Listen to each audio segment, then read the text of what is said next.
Good morning students. In last video हमने atoms and molecule start किया था। आज फिजिक्स का चैप्टर सेकंड या सीबीएसई के बेस पे chapter second force and laws of motion पढ़ेंगे। क्लास 9th एनसीईआरटी में चैप्टर 9 है और सीबीएसई के बेस पे ये चैप्टर सेकंड स्टार्ट होता है। सबसे पहले फोर्स, जिसको हम क्या बोलते हैं, बल, यानी कि ये क्या है, धक्का या खिंचाव। बल क्या है, एक धक्का या खिंचाव है, जिसको हम बोलते हैं इट इज ए पुश और पुल। इट इज ए पुश और पुल, इससे अलग बात कुछ भी नहीं है। इट इज ए पुश और पुल यानी जो गतिशील मूविंग ऑब्जेक्ट को,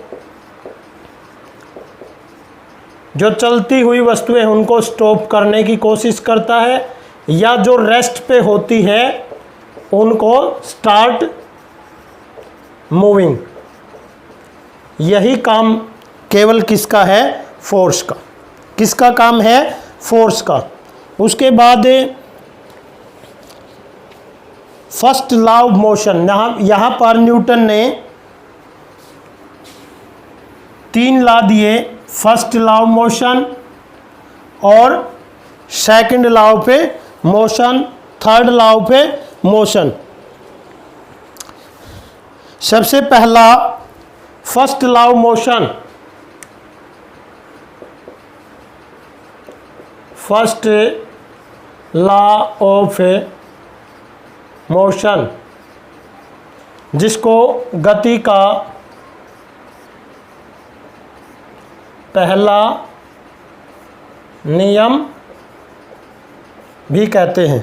फर्स्ट लॉ ऑफ मोशन, जिसको गति का पहला नियम भी कहते हैं। इसके अनुसार कोई भी वस्तु या तो अपनी विराम अवस्था में रहेगी या गतिशील अवस्था में रहेगी, जब तक इस पर कोई बाह्य बल कार्य नहीं करता। जैसे ये मार्कर है, इसको जब तक हम ऊपर की तरफ नहीं उठाएंगे तब तक ये अपनी मर्जी से वहीं रहेगा, क्योंकि इस पे कोई भी बाह्य बल कार्य नहीं कर रहा है।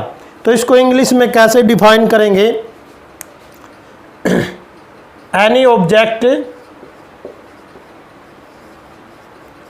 in a state of rest or in motion unless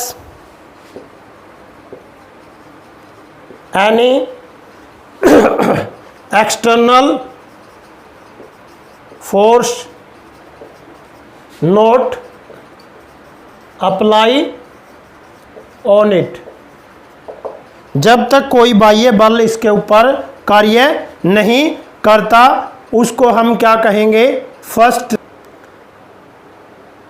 ऐसा क्यों है, क्योंकि कोई भी वस्तु अपनी विराम अवस्था में रहेगी या गतिशील अवस्था में रहेगी जब तक उसके ऊपर कोई बाह्य बल क्रिया नहीं करता। यहाँ पर क्वेश्चन उठता है, तो यहाँ पर एक वर्ड आता है इनर्शिया, जिसको हम क्या बोलते हैं, जड़त्व। क्या बोलते हैं, जड़त्व का नियम भी, या लॉ ऑफ इनर्शिया।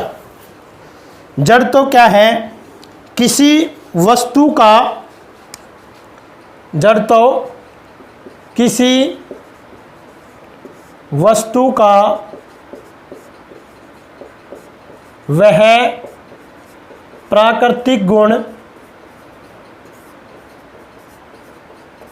जो उसके गतिशील या विराम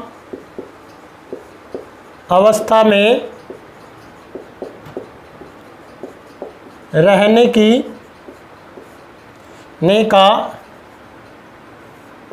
की अवस्था का विरोध करता है।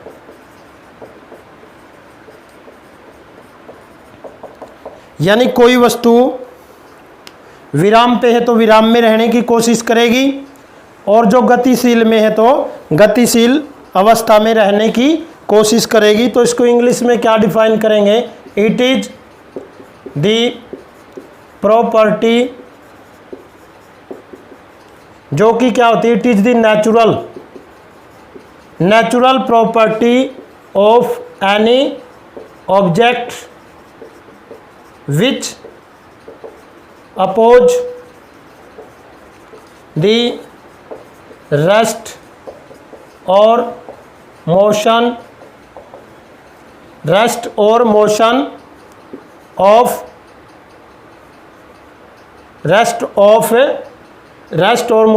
of any object। यह किसी विराम, अब माप की बात करें, जड़त्व का जो माप है, major,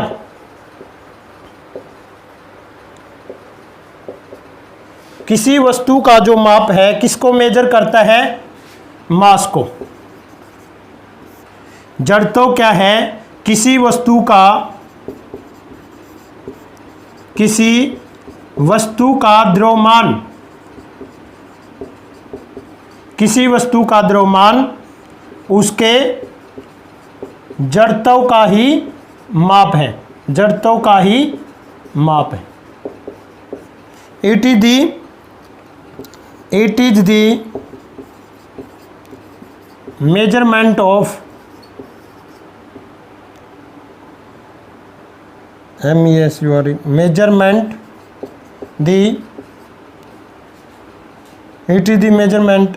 the mass of inertia।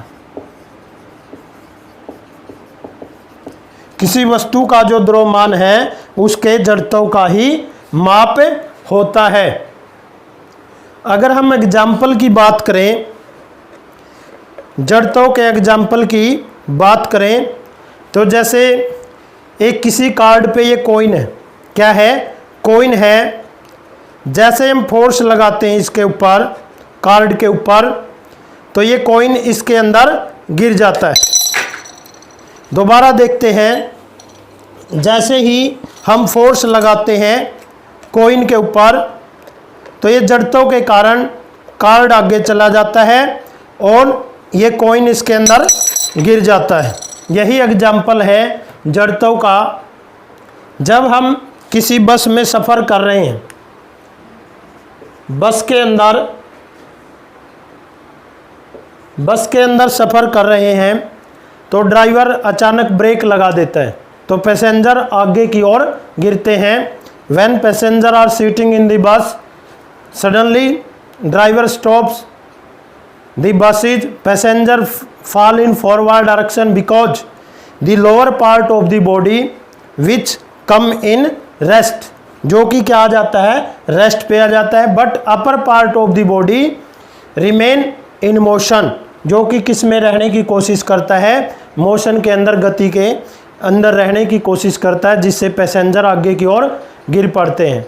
इसी प्रकार जब किसी गद्दे को हम डंडी से पीटते हैं, स्टिक से पीटते हैं, तो गद्दा आगे खिसक जाता है और जो धूली कण होते हैं वो विराम में रहने की कोशिश करते हैं, अपने रेस्ट पे रहने की कोशिश करते हैं ड्यू टू इनर्शिया, और सारे धूली कण ऐसा लगता है धूल के रूप में बाहर आ रहे हैं। तीसरा एग्जाम्पल, जब हम किसी फल को या वृक्ष को हिलाते हैं तो उसकी ब्रांचेज किस में आ जाती? मोशन में आ जाती है, और छोटे फल और इसके अलावा पत्तियां नीचे गिर जाती हैं, क्योंकि टहनी किस में आ जाती, मोशन में, और पत्तियां और छोटे पल किस में रहने की कोशिश करते हैं, रेस्ट के कारण, इसलिए रेस्ट में रहने की कोशिश करते हैं। यही कुछ एग्जाम्पल हैं फर्स्ट लॉ ऑफ मोशन और इनर्शिया के।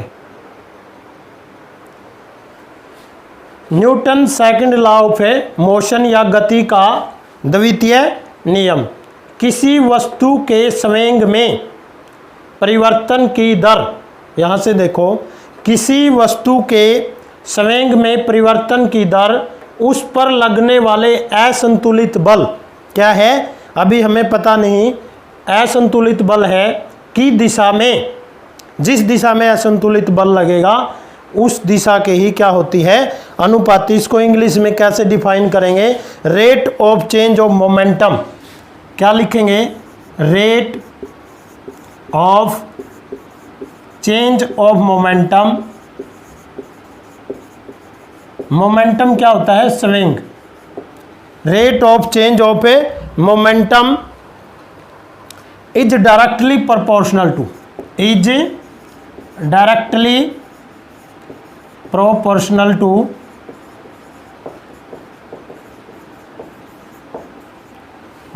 प्रोपोर्शनल टू unbalanced force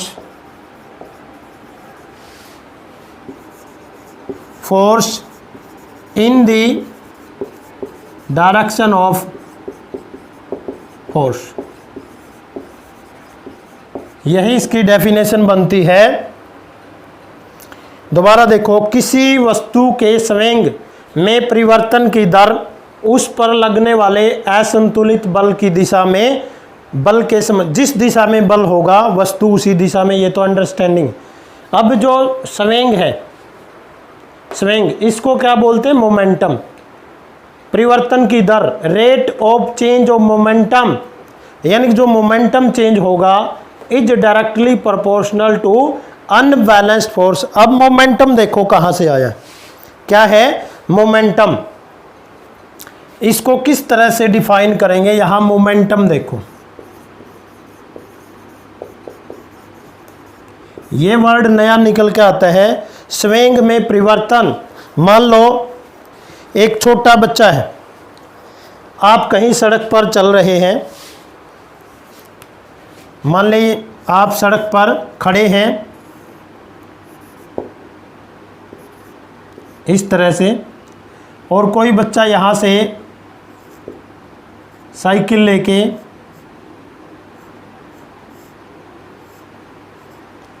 दस किलोमीटर प्रति आवर की स्पीड से आपको टक्कर मारता है। एक बच्चा है साइकिल पर, वो यात्रा करता है, साइकिल चलाता है, और यहाँ आप खड़े हैं, उसकी स्पीड है 10 किलोमीटर प्रति घंटा।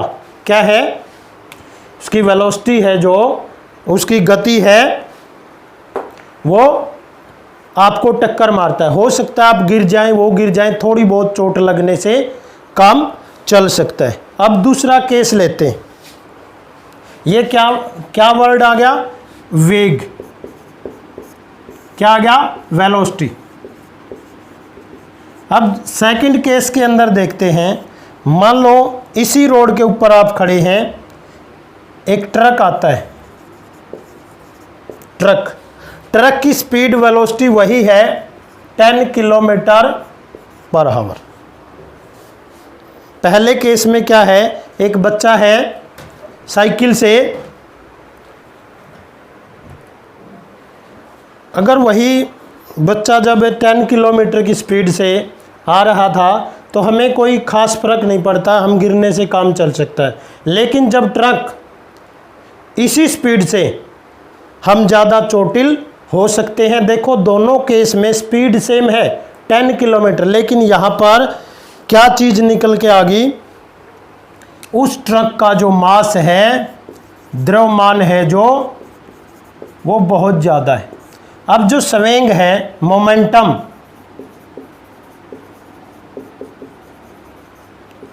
वो दो चीज़ों पे डिपेंड करता है। जैसे इसकी डेफिनेशन क्या बनेगी, total quantity total quantity of motion contained in a body, यानी कि क्वांटिटी ऑफ मोशन, इसके अंदर क्या होगा, मोशन होगा तो उस वस्तु का कुछ न कुछ मास होगा और वेलोसिटी भी उसके अंदर प्रेजेंट होगी। इसी प्रकार जब ट्रक के अंदर क्या है, वेलोसिटी भी है और उसका मास भी बहुत ज़्यादा है, तो यहाँ पर मोमेंटम यानी कि स्विंग में परिवर्तन की दर क्या होगी, स्विंग को क्या लिखेंगे, द्रव्यमान गुणा में वेग। शॉर्टकट में इसको हम दोबारा लिखते हैं स्विंग या मोमेंटम, इसको क्या लिख सकते हैं, mass m into v, m into v इसको लिख सकते हैं। अब जैसे इसको डिफाइन करने के लिए मान लो एक गेंद है, इसका मास क्या है m, ये ट्रैवल कर रही है कुछ डिस्टेंस, मास तो चेंज नहीं होता, यहाँ भी m है, यहाँ भी m है, और इसकी शुरू में इनिशियल वेलोसिटी क्या है u, इनिशियल वेलोसिटी क्या है, यहाँ पे क्या है v। वैसे भी अल्फ़ाबेट इंग्लिश वर्ड की बात करें u पहले आता है, v बाद में आती है। तो जो इनिशियल वेलोसिटी थी वो u से किस में चेंज हो गई, यानी स्विंग में परिवर्तन, change in momentum, change in क्या आ गया, मोमेंटम आ गया। तो इसको कैसे डिफाइन, जो हम बात कर रहे थे, जैसे एक गेंद है, इसका मास यहाँ भी m है और जब ये इतनी डिस्टेंस कवर कर लेती है तब भी मास इसका क्या है, यहाँ पर वेलोसिटी इनिशियल u है और यहाँ पर क्या है v, यानी ट्रक से जो हमें नुकसान होगा वो ज़्यादा होगा क्योंकि इसका मास क्या है, बहुत ज़्यादा है। अब देखो चेंज इन मोमेंटम क्या आ गया यहाँ पर, चेंज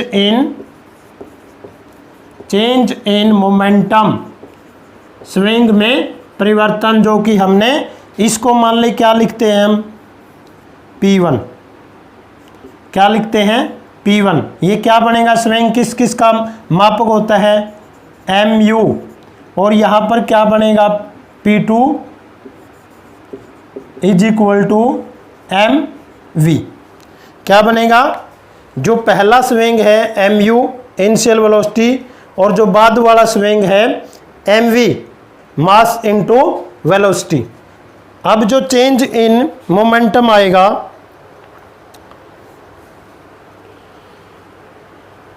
अब डेफिनेशन के अनुसार rate of change of momentum,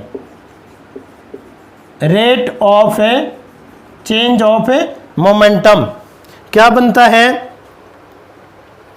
यहाँ से चेंज इन मोमेंटम क्या बनेगा, P2 minus P1, P2 minus P1 क्या बन जाएगा, mv माइनस, पहले इनका दोनों का वैल्यू रख देते हैं, P2 इज इक्वल टू क्या है,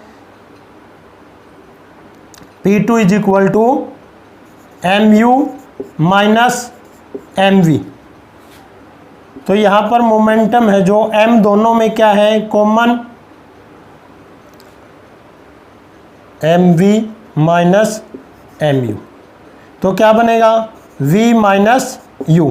चेंज इन मोमेंटम क्या बन गया, v माइनस u, और यहाँ वर्ड है रेट ऑफ, रेट ऑफ का वर्ड क्या होता है, rate of m v minus u, और जो वर्डिंग है रेट ऑफ वो किसके लिए आ जाएगा, t के लिए, किसके लिए आ जाएगा, टाइम, यानी टाइम t के अंदर जो मोमेंटम P1 से P2 चेंज हो गया, यानी कि mass into initial velocity final velocity के अंदर चली गई। अब ये सारा किस पे डिपेंड है, फोर्स के, किस पे डिपेंड है, force, rate of change of momentum is directly.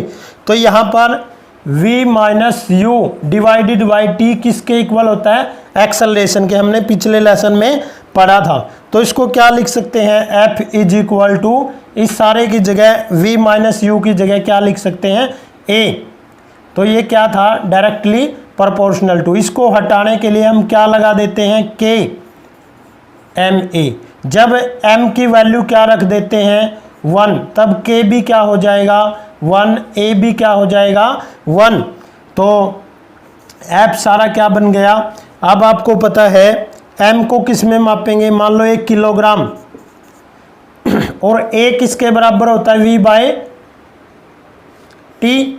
v को किस में मापते हैं, मीटर पर सेकंड के अंदर, और नीचे फिर सेकंड। तो v क्या बन जाएगा, मीटर पर सेकंड स्क्वायर। इसको ऐसे लिख सकते हैं, मीटर पर सेकंड स्क्वायर। तो पूरे के पूरे क्या बन सकता है, f is equal to 1 kilogram metre per second square. अब डेफिनेशन पूछ लेता है, सारे को किसके इक्वल कर देंगे, 1 न्यूटन के। किसके, 1 न्यूटन। तो यहाँ क्वेश्चन आता है what is 1 Newton force. 1 Newton force is that force, क्या बना, 1 Newton is that force which produce an acceleration. कितना एक्सेलरेशन प्रोड्यूस करता है, an acceleration of 1 metre per second square in A mass of 1 kilogram body. यानी कि 1 kilogram body के अंदर जो 1 मीटर पर सेकंड स्क्वायर मास का त्वरण उत्पन्न कर दे, वह फोर्स क्या कहलाता है, 1 न्यूटन, जो कि न्यूटन ने इसकी डिस्कवरी की थी। इसलिए फोर्स का जो मात्रक है, स्थायी मात्रक, वो क्या मापा जाता है, 1 न्यूटन। अब जैसे यहाँ पर जो ये इक्वेशन है F is equal to P, क्या आया था, mv माइनस यू बाई में T। अब जब फोर्स और टाइम एक दूसरे के क्या है, रिवर्स है, उल्टे हैं। जैसे आपने देखा होगा क्रिकेट के मैदान पे जब खिलाड़ी कैच लेते तो अपने हाथों को पीछे की ओर ले जाते हैं। जब ऊपर ही रखते हैं तो फोर्स बहुत ज़्यादा लगता है और टाइम कम होता है। जब टाइम बहुत चला जाता है, धीरे धीरे टाइम बढ़ जाता है, तो फोर्स क्या हो जाता है, कम हो जाता है।